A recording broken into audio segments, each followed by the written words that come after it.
Hi friends, നമ്മളിന്ന് യാത്ര പോകുന്നത് കണ്ണൂരിലേക്കാണ്. കൊയിലാണ്ടിയിൽ നിന്നും രാവിലെ 8 മണിയോടെ കണ്ണൂർ എക്സ്പ്രസ്സിൽ യാത്ര ആരംഭിച്ചു. 9:20 കണ്ണൂർ റെയിൽവേ സ്റ്റേഷനിൽ എത്തി.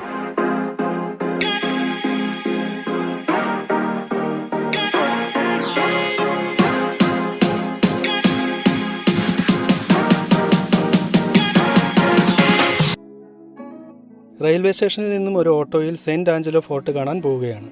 കണ്ണൂരിലെ മിലിറ്ററി കണ്ടോൺമെൻറ്റ് ഏരിയയ്ക്ക് അടുത്താണ് സെയിൻറ്റ് ആഞ്ചലോ ഫോർട്ട്.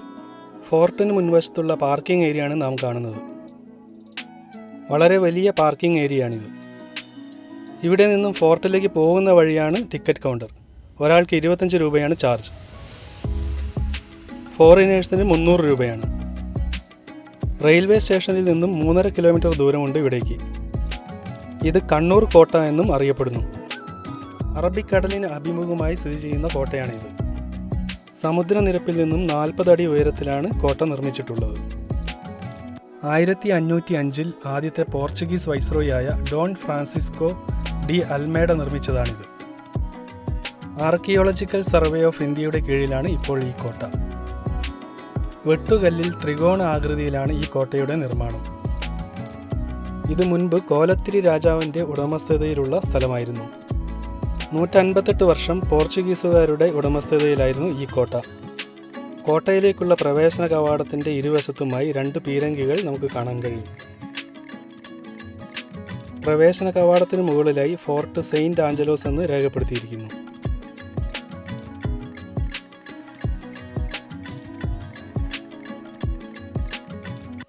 കോട്ടയ്ക്ക് ഉൾവശത്തിലെ സ്പേസ് നമ്മളെ അത്ഭുതപ്പെടുത്തും. ഒരു ജയിലാണ് നമ്മൾ ഈ കാണുന്നത്. പോർച്ചുഗീസുകാരിൽ നിന്നും ഡച്ചുകാർ 1663 കോട്ട പിടിച്ചെടുത്തു. ചിലവ് കുറയ്ക്കാനായി ഡച്ചുകാർ കോട്ടയുടെ വലുപ്പം കുറയ്ക്കുകയാണ് ചെയ്തത്. 110 വർഷം ഡച്ചുകാരുടെ ഭരണത്തിന് കീഴിലായിരുന്നു കോട്ട. പിന്നീട് ഡച്ചുകാർ അറക്കൽ രാജവംശത്തിന് കോട്ട കൈമാറുകയായിരുന്നു. അന്ന് ഇതിനായി 1 ലക്ഷം രൂപയാണ് അറക്കൽ രാജവംശം ഡച്ചുകാർക്ക് നൽകിയത്. കോട്ടയുടെ മുകൾ ഭാഗത്തു നിന്നുള്ള കാഴ്ചയാണിത്. താഴെ ആർച്ച് ആകൃതിയിൽ കാണുന്നത് കുതിരലയവും സൈനികർക്ക് താമസിക്കാനുള്ള ഇടവുമായിരുന്നു. ഡച്ച് ഭാഷയിൽ ഈ ശിലാഫലകത്തിൽ രേഖപ്പെടുത്തിയിരിക്കുന്നത് 1745 മുതൽ 1755 വരെയുള്ള കാലഘട്ടത്തെ ഡച്ച് കമാൻഡിൻ്റെ ഭാര്യയുടെയും മക്കളുടെയും മൃതദേഹങ്ങൾ സംസ്കരിച്ചതിൻ്റെ വിവരങ്ങളാണ്. കോട്ടയുടെ ഏറ്റവും മുകൾ ഭാഗത്ത് നമുക്കിത് കാണാൻ കഴിയും. കോട്ടയുടെ പടിഞ്ഞാറ് ഭാഗത്തു നിന്ന് നോക്കിയാൽ അറബിക്കടലിൻ്റെ മനോഹരമായ ദൃശ്യം നമുക്ക് കാണാം. ശക്തമായ തിരമാലകൾ കോട്ട മതിൽ വരെ എത്തുന്നുണ്ട്.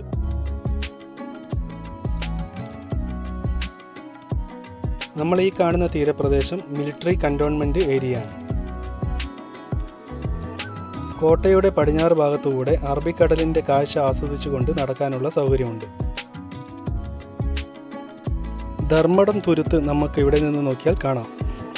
1790 ബ്രിട്ടീഷുകാർ ഈ കോട്ട പിടിച്ചടക്കി. അങ്ങനെ ഇത് മലബാറിലെ ബ്രിട്ടീഷുകാരുടെ പ്രധാന സൈനിക കേന്ദ്രമായി മാറി. കുതിരലയത്തിൻ്റെ താഴെ നിന്നുള്ള കാഴ്ചയാണിത്. യുദ്ധ തടവുകാരെ താമസിപ്പിച്ചിരുന്ന ഇരുട്ട് കാരാഗൃഹമാണിത്. ഇതിനുള്ളിലേക്ക് സൂര്യപ്രകാശം എത്താത്ത രീതിയിലാണ് ഇതിൻ്റെ നിർമ്മാണം. ഒട്ടേറെ സിനിമകളുടെ ഗാനരംഗങ്ങൾ ഇവിടെ ചിത്രീകരിച്ചിട്ടുണ്ട്.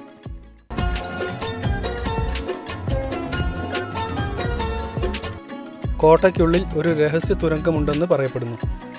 കണ്ണൂർ കോട്ടയിൽ നിന്നും 21 കിലോമീറ്റർ അകലെയുള്ള തലശ്ശേരി കോട്ടയിലേക്ക് കടലിൻ്റെ അടിയിൽ കൂടിയാണ് ഈ തുരങ്കം നിർമ്മിച്ചിരിക്കുന്നത് എന്നാണ് വിശ്വസിക്കപ്പെടുന്നത്.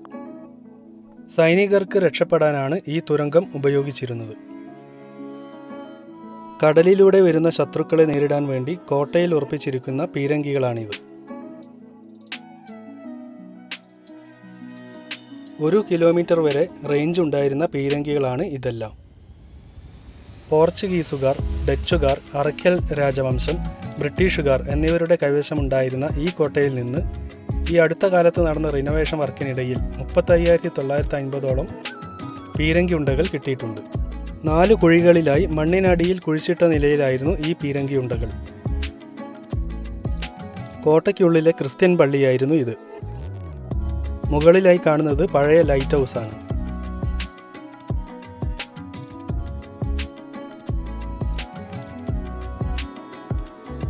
ഇവിടെ ഇപ്പോൾ റിനോവേഷൻ വർക്ക് നടക്കുന്നുണ്ട്.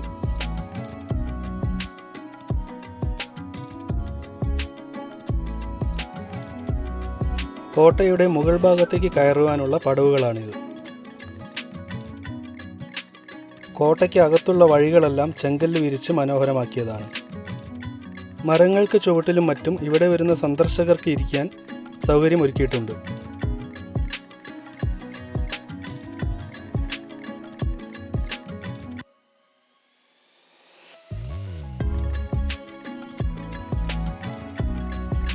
കോട്ടയ്ക്കുള്ളിലായി നല്ല രീതിയിൽ മെയിൻറ്റെയിൻ ചെയ്യുന്ന ഒരു ഗാർഡൻ ഉണ്ട്. ഇവിടെ ഒരു ഭൂഗർഭ ജയിൽ ഉണ്ടായിരുന്നു. കടലിനോട് ചേർന്നാണ് ഇത് നിർമ്മിച്ചത്. ഇരുട്ടു നിറഞ്ഞ ഇതിൽ വേലിയേറ്റ സമയത്ത് കടൽ വെള്ളം കയറുമായിരുന്നു. കൊടും കുറ്റവാളികളെയാണ് ഇവിടെ പാർപ്പിച്ചിരുന്നത്. ഇവിടെയാണ് ആ ജയിൽ ഉണ്ടായിരുന്നത്. ഇവിടെ നിന്ന് നമ്മളുടെ അടുത്ത യാത്ര പയ്യാമ്പലം ബീച്ചിലേക്കാണ്. പയ്യാമ്പലം ബീച്ചിൻ്റെ അടുത്ത് തന്നെ ഒരു പാർക്ക് ഉണ്ട്, പയ്യാമ്പലം ബീച്ച് പാർക്ക്. അതാണിത്. അതിൻ്റെ എൻട്രൻസ് ആണ് ഈ കാണുന്നത്.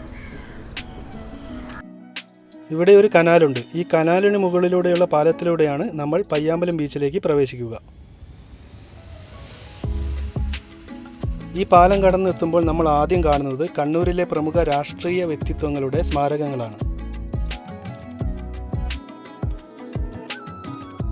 2012 മരണപ്പെട്ട പ്രമുഖ സാഹിത്യകാരൻ ശ്രീ സുകുമാർ അഴീക്കോടിൻ്റെ സ്മാരകമാണിത്.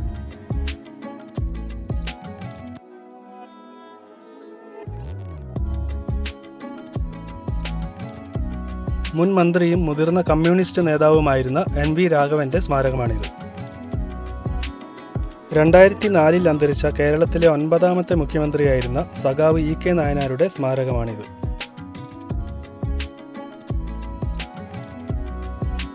മുൻ DCC പ്രസിഡന്റും KPCC ജനറൽ സെക്രട്ടറിയുമായിരുന്ന P രാമകൃഷ്ണൻ്റെ സ്മാരകമാണിത്. മുൻ MLA P ഭാസ്കരൻ്റെ സ്മാരകമാണിത്. 2022 അന്തരിച്ച സഖാവ് കോടിയേരി ബാലകൃഷ്ണൻ്റെ സ്മാരകമാണിത്. ഈ സ്മാരകം മുൻ DCC പ്രസിഡന്റും KPCC ജനറൽ സെക്രട്ടറിയുമായിരുന്ന K സുരേന്ദ്രൻ്റേതാണ്. ജെമിനി സർക്കസിൻ്റെയും ജംബോ സർക്കസിൻ്റെയും സ്ഥാപകൻ MV ശങ്കരൻ്റേതാണ് ഈ സ്മാരകം. എഴുത്തുകാരനും പത്രപ്രവർത്തകനുമായ സ്വദേശാഭിമാനി രാമകൃഷ്ണപിള്ളയുടേതാണ് ഈ സ്മാരകം. ധീരജവാൻ വൈശാഖ് KKയുടെ സ്മാരകമാണിത്.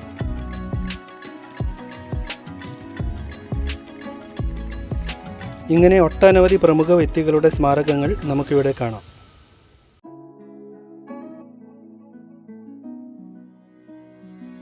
കണ്ണൂർ ബീച്ച് എന്നറിയപ്പെടുന്ന 5 ബീച്ചുകളിൽ ഒന്നാണ് പയ്യാമ്പലം ബീച്ച്. 4 കിലോമീറ്ററോളം വ്യാപിച്ചു കിടക്കുന്ന ബീച്ചാണിത്. സർഫിങ്ങിനും കടലിൽ നീന്താനുമുള്ള സൗകര്യം ഇവിടെയുണ്ട്. നല്ല വൃത്തിയായി മെയിൻറ്റെയിൻ ചെയ്യുന്ന ബീച്ചാണിത്. QR കോഡ് സ്കാൻ ചെയ്ത് നമ്മളുടെ സജഷൻസ് രേഖപ്പെടുത്താനുള്ളൊരു ബോർഡ് ഇവിടെ കാണാം. കണ്ണൂരിലെ ബാക്കിയുള്ള കാഴ്ചകൾ നമുക്ക് മറ്റൊരു വീഡിയോയിൽ കാണാം.